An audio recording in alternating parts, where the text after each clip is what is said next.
Welcome to the Teaching Bites podcast. Here are your hosts, Fred and Sharon Jaravada. Hi, everyone. Welcome to the Teaching Bites show, where we connect you with people and ideas to take your teaching to the next level. Today, I have a special guest here with us. His name is Mr. Geoff De Santis. Now, Geoff here is our school's plant operations manager. Is that right? Director, actually. Oh, director. I'm sorry. He's the plant operations director. Sorry about that. All right. So how you doing, Geoff? Very well. How about yourself? Doing well. It's early in the morning. And It is. like you said, the coffee hasn't really kicked in yet. Yeah, no, it has not. But hopefully this conversation will get everything flowing. Now, for those listeners, what Geoff does and his team. So Geoff is in charge of a team that helps our school get up and running. He makes sure we are safe, we function, and he gets us what we need. And he has a lot of great ideas coming up. The past year, and he's going to talk about this, I know he's been looking into different kinds of learning spaces and all of that. Okay? So, Mr. De Santis, go ahead and give us your origin story. How'd you get here, and what brought you to this point in the universe? Yeah, well, I came to the schools here in 2009, I believe it was, and I came with a company called Sodexo that I was working with. They were a facility maintenance company who was contracted here at the schools. And when the schools decided to bring the facilities department in-house, they went ahead and retained me as the facility manager and had a director of facilities at the time who I was working with. And that was around 2010, 2011, somewhere in that time frame. And been here ever since. And 3 years ago, I got the opportunity to become the director of plant operations and running the entire facilities department with my team, and just loving every second of it. Right. You know, I went to school for education. I wanted to be a teacher. Unfortunately, after I graduated, my thought process changed and no longer wanted to be a teacher. So it was great to be able to kind of come full circle and work in the educational system, but not as a teacher. That's so cool. I didn't know about that. That's cool. So tell us about, tell our listeners, how big is our schools, the demographics, how it works in general? Sure. Our campus, we have two campuses comprised of 9 buildings, roughly around 300,000 square feet. As you well know, we're a K through 12. We are a school of 6 divisions. Okay. We have 2 lower form, 2 middle form, and 2 high school divisions. Boys and girls, single sex in a co-ed environment, so that also brings a nice little twist to the position and to our community. Right. Now, how many? How big is your team? My entire department comprised of 10 people. 10 people. That breaks down to, we have 4 within the facilities engineer division with a facilities manager. We also cover the front desk, the reception area. We cover our hospitality coordinator, our theater manager, as well as our special events and school space coordinator. Okay. So I know you mentioned that you wanted to be a teacher and you were pursuing that. So what was that moment? Share us that moment when you decided to go somewhere else, that aha moment. Yeah. Or even better, So- maybe a different route into education. You're still in education, but how did you choose that route? Yeah, well, the way it happened is I had a friend who was teaching a high school up in Santa Rosa. And after I graduated, I took the summer off to relax and hang out, and then wasn't sure what I wanted to do there, if I wanted to go and get my credential the following fall or not. So I went to a summer school that my friend was teaching, a class, and sat in that for a couple of days and decided I did not want to do this. Could not handle teaching the way I thought that I could. Well, what part? What part exactly? The sitting down and. You know, I don't know if it was those students that at that time that discouraged me from doing it. Yeah. Maybe it was my mindset, a little bit of both. I just did not feel like I had the patience to be able to do what I thought that I was going to be able to do. Right. So that's when I kind of decided to look elsewhere at other employment, and went into restaurant management, bar ownership, and did that for quite a while. And then something just clicked in me, and I wanted to change. And that's when I applied for the position with the Sodexo company, and was luckily enough to fall into an educational location like this school right here. Nice.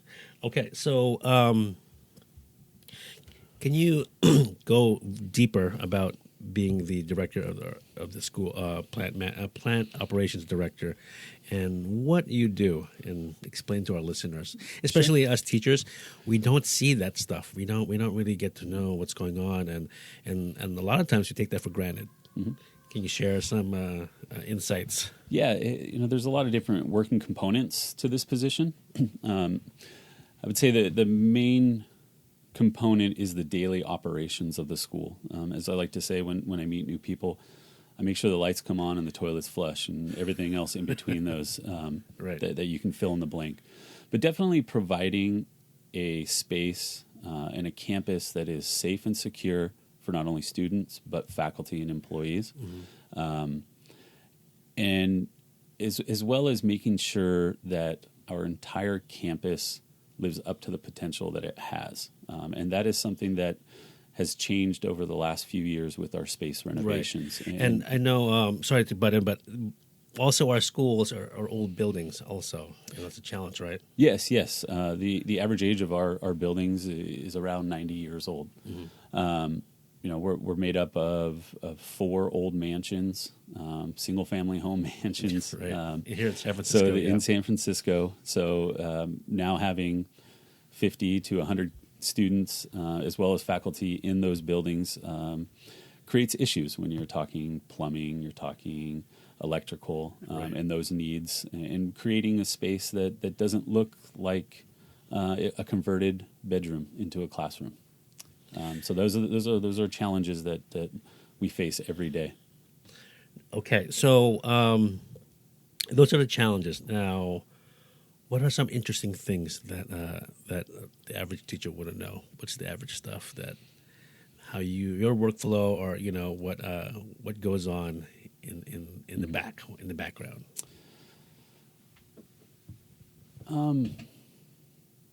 I think that the amount of work that goes into getting these buildings and spaces to provide for learning and educating. There's a lot that goes on within our building. And as I brought up, plumbing and electrical are big issues. And that's a constant thing. It's a constant issue that, and it's a sanitary issue when you're talking about plumbing. Right. And all the little small events that happen throughout the day, whether it's meetings for professional, or admissions meetings to bring in new students, getting all of those prepped and set up and ready is a lot of work that happens that I don't think a lot of people see. Everybody sees the end result of the meeting, nice the meeting clean, looking nice and set up. Yeah, right. But the organization of having to set up and create these spaces, these meeting spaces, and events takes the team that we have. Now, you've been doing a lot of work about the spaces in our schools, and we're transforming the spaces. And we're hallways, old mansions, old rooms. Now they've been into like classrooms now, and you've been here since 2009, right? Yes. And so, can you talk about how the transformation of what's happening, and you're being a big part of what's happening in our schools? Yeah, we're taking exciting steps over the last about 3.5, 4 years now, in really looking at all of our spaces. We have 91 classrooms between both campuses, numerous hallways and common spaces that just have gone untouched for the last 60 years. Right. So we took a deep dive into our campus, to both campuses, to looking at how we might be able to rectify that issue. And came up with a game plan, a 5-year game plan to touch every space in every building on both campuses and give it a complete renovation and refresh looking at what a classroom in 2020 is going to look like, not doing for the renovation for right now. So where is education going? How can we use these spaces to input that information and create a learning studio that is going to be able to provide for every learner to successfully be taught, and for every teacher to be successful as they're teaching every learner that is in our school. Right. Now, what are some exciting things? I know you visited places around the country and also around the world. What are some interesting things going on out there? One of the things that really intrigues me is classrooms that you would typically think are for a subject. Take science, for instance. Are now being built and designed not only for science, but any other subject that's out there. You could take a third grade class into a high school physics class and easily teach a lesson and not even know you're in a physics class or a chemistry class. Along that is also what intrigues me is the amount of physical activity that's going on in a classroom, and not the stationary tables and desks. Right. It's the amount of movement that is now being created in a classroom with furniture or just with the lesson plan and curriculum. That's something that is very unique in seeing more and more of every school I visit, and also in other countries, as you said. Now, are you liking that, or do you see a change, or from your perspective, do you see a change? Because sometimes the teacher, we get so immersed and we can't see outside, but do you see a change of the classrooms that have been changing, the spaces have been changing, this flexible space, this movement? Do you see a change of that? Yeah, a huge change. And every teacher is going to be different. Every teacher is going to adapt to the spaces that are being renovated and providing that flexibility. And that's the great thing, is to see one teacher use a space one way, see another teacher use a space another way. And majority of the times, the spaces are being used in a completely different way than we had designed it. And that's the exciting part, is not only the teachers, but how students are using the space also. Right. I've recently kind of had this aha moment where we're using highly flexible furniture that is damaging walls, and a lot of faculty are upset about that. But wait, before you go on, what is a flexible classroom? I mentioned it also in the podcast, but can you go on from your... Yeah, most definitely. Really, it's all furniture in the classroom is on wheels.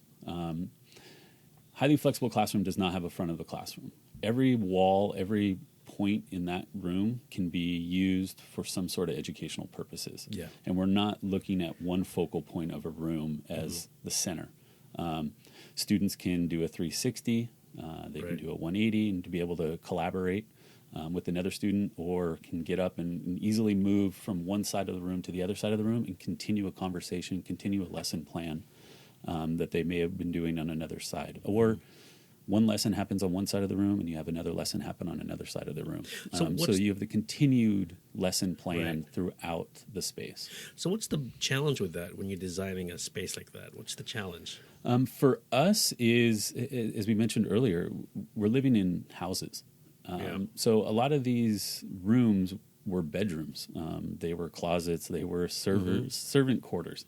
So they don't necessarily have the straight, flat walls that you see in new construction. Right. So how do you integrate the ornate work in so many of our rooms with the design? Right. And how do you provide the ability to create a 10 by 8 writable wall when you have a lot of breakups throughout? And we can't really break them all down, we can't really do that with our walls. No, it'd be very difficult. Yeah, Right. yeah. Majority of our buildings are historical, so we do fall into some issues there when we try to do that. Right. But we've been able to do it in a few of our locations, and as we look to continue the expansion of the renovations, we'll definitely take that into consideration.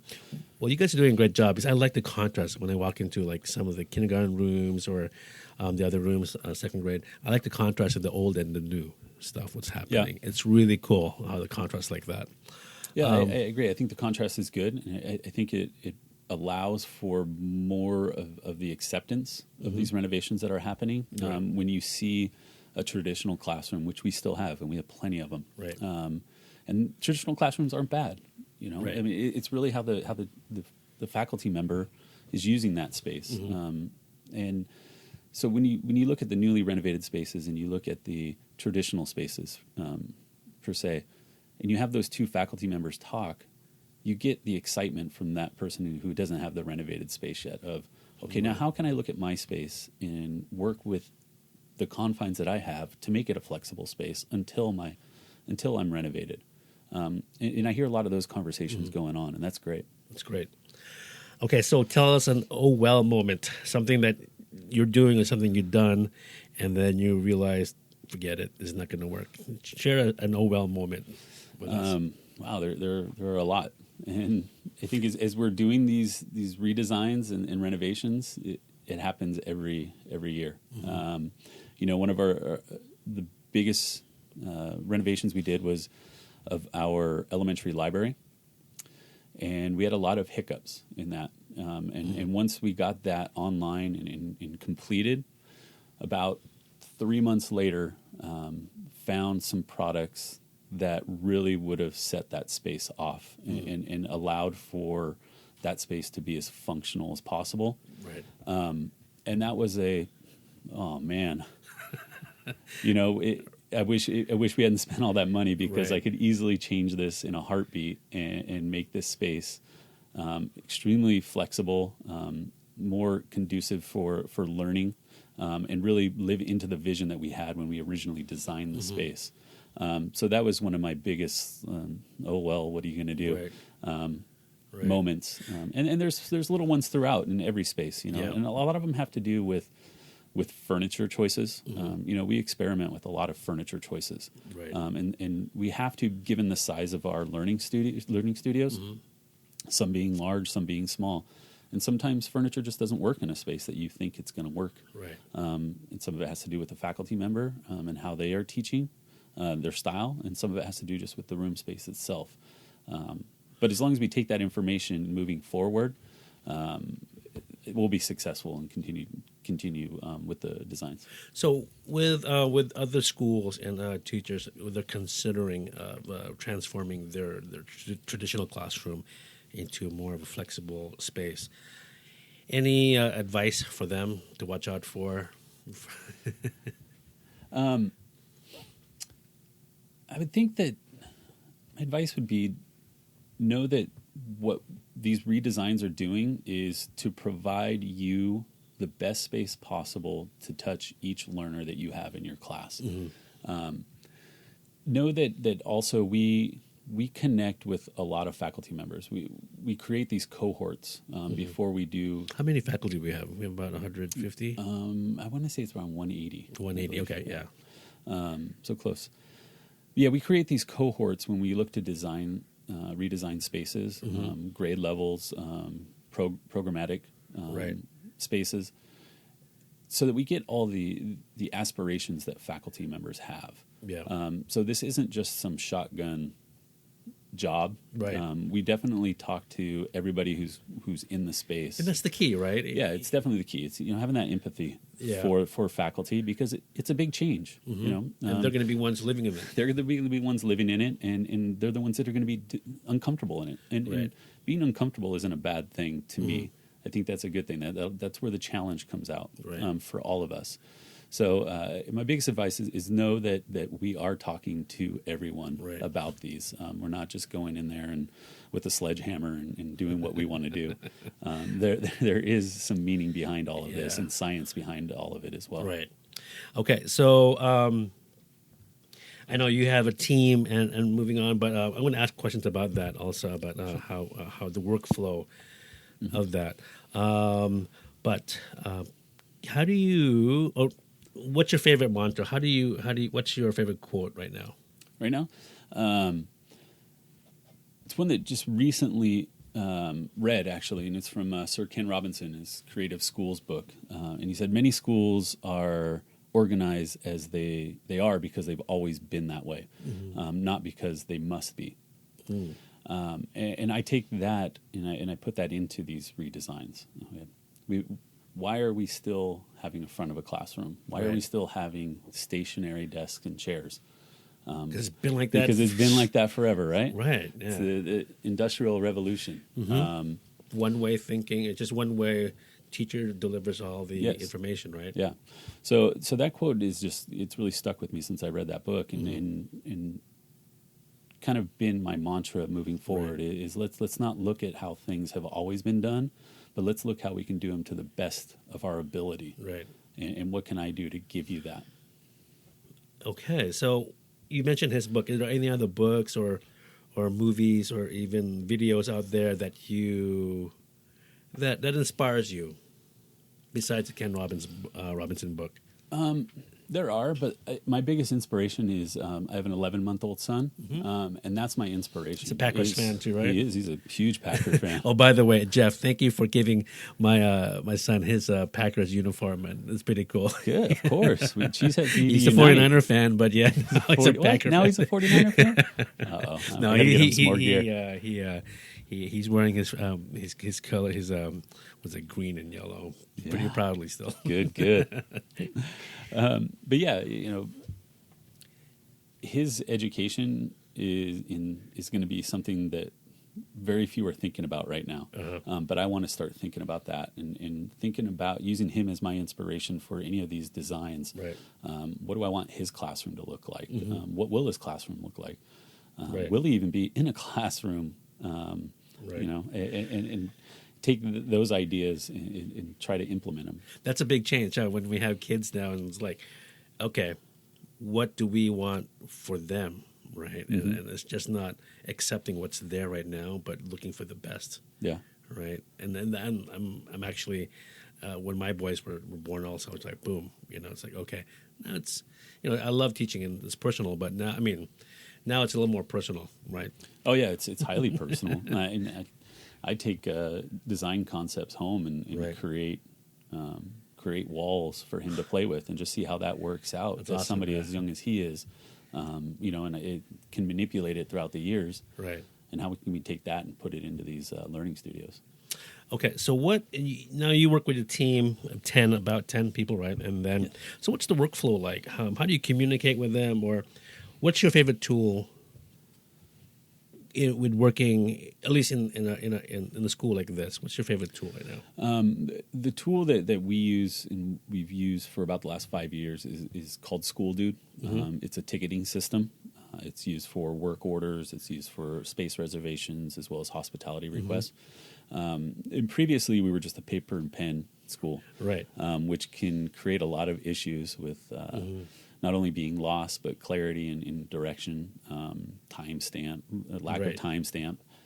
So when we moved to this system about, like I said, 4 or 5 years ago, it really was a game changer for us. It allowed for a lot of accountability on both ends, the requester and the technician's end, making sure that we were able to track every order that came in instantaneously, and having that timestamp really helped out. Right.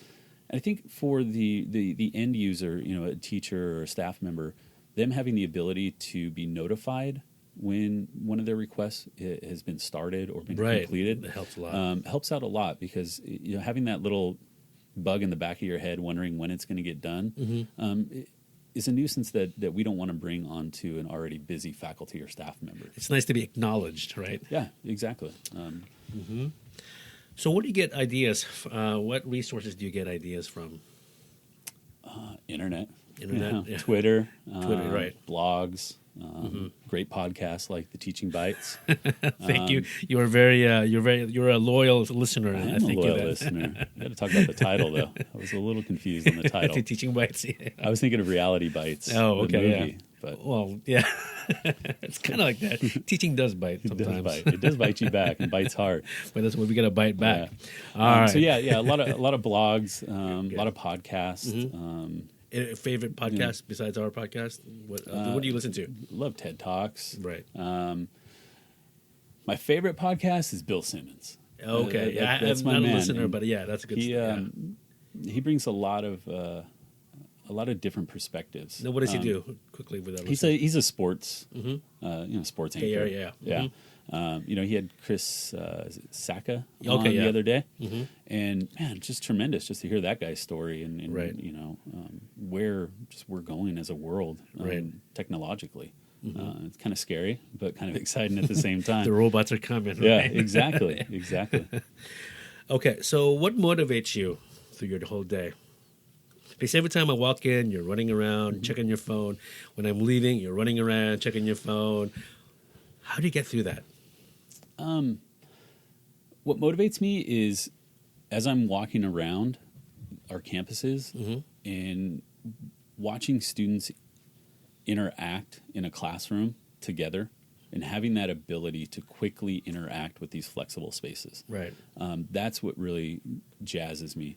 This latest round that we did this past summer of renovations has really, really energized me. As I said earlier, students and faculty are using these spaces in ways that we were never even thought about designing them. Right. And the design isn't lacking. It just gives them that freedom to really think outside the box, think outside the school, actually, for some of them. And that's what gets me going. That's what excites me of okay, we did it to this space. Where else can we provide a small nook for students to get away and do that quiet reflection time or a quiet study and that's or a important group too, study? right? Yeah, the small nook also is very important to consider, right? Yeah. And considering all the students' needs too. Yeah. Earlier talking about the cohorts with faculty, we also include students in cohorts. That's an awesome thing. Yeah. As we're looking at these larger spaces, these common areas, what are we not providing to students right now that they need, or that they'll need in the future? And that's where some of these ideas of these nooks and small breakout rooms have come up. That's awesome, yeah. Or converting our hallways and corridors into breakout space. It's awesome to have a student be part of that.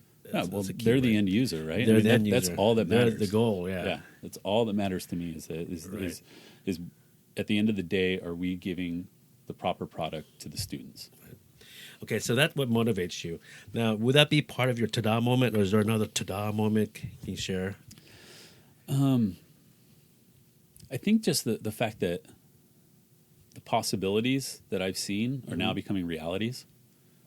And to me, that's the ta-da of, wow, we did it. We created it. And as I mentioned earlier, you have the oh well moment a couple of years ago. Yeah. And those oh wells are starting to fade. Now you're starting to see the fruit of the labor. So just, the possibilities becoming realities to me is something that just is great. Right. It is exciting, yeah. And knowing that the possibilities, I'm not even scratching the surface on possibilities on some of this stuff. So as we create these cohorts and talk to different folks, or you read blogs or posts, you can gain those ideas and wow, I never even thought about that. Yes, and I agree. And the future is there are a lot of great ideas out there, and now it's just a matter of just connecting with them, right? Those ideas. Making it happen. All right.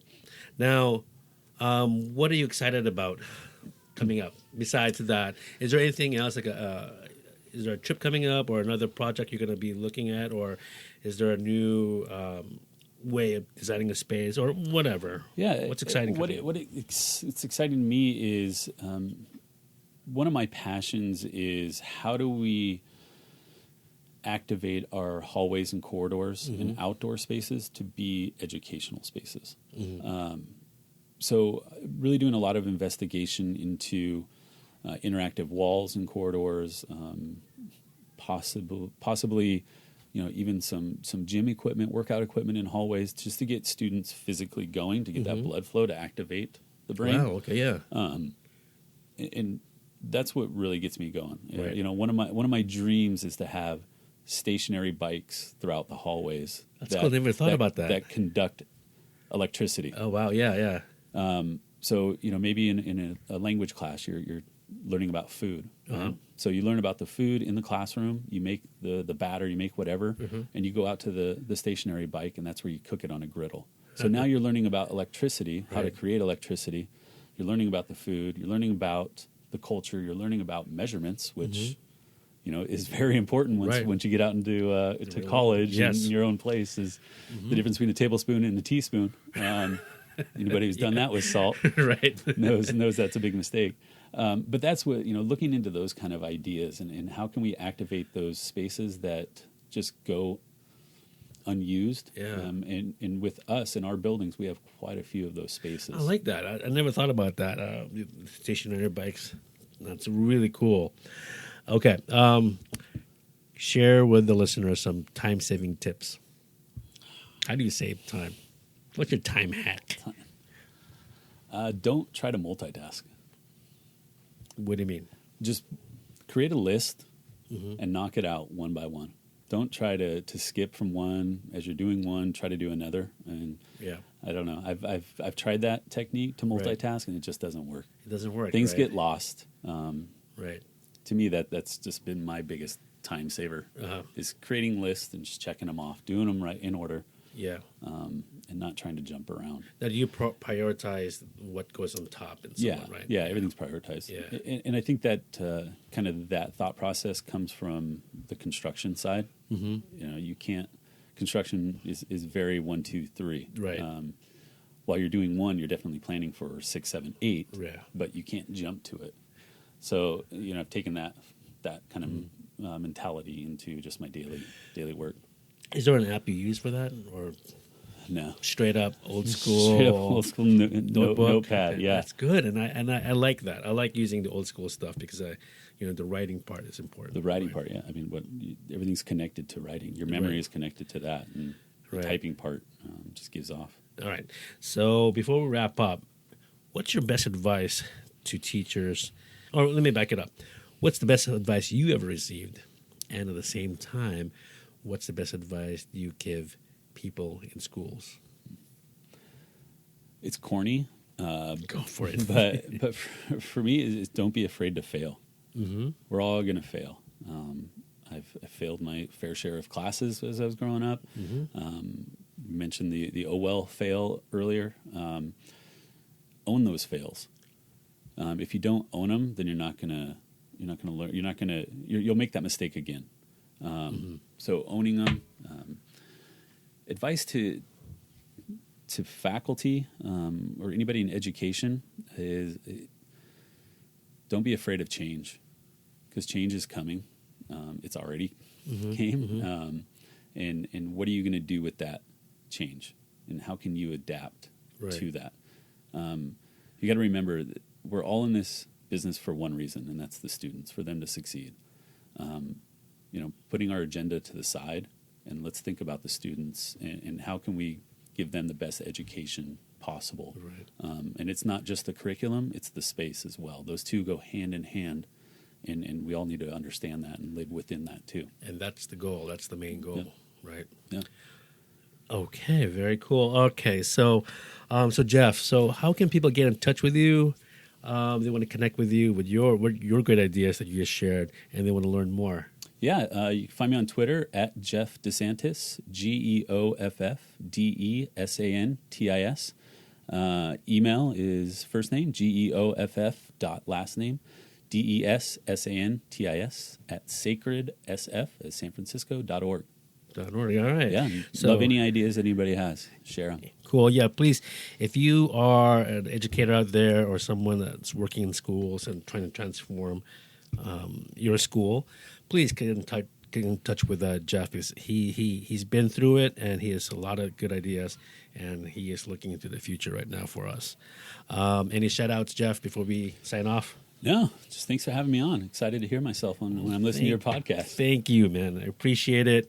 And again, thank you, man. Of course, thank you. Appreciate it. All right, guys, thanks for listening, and we'll see you next time. Peace.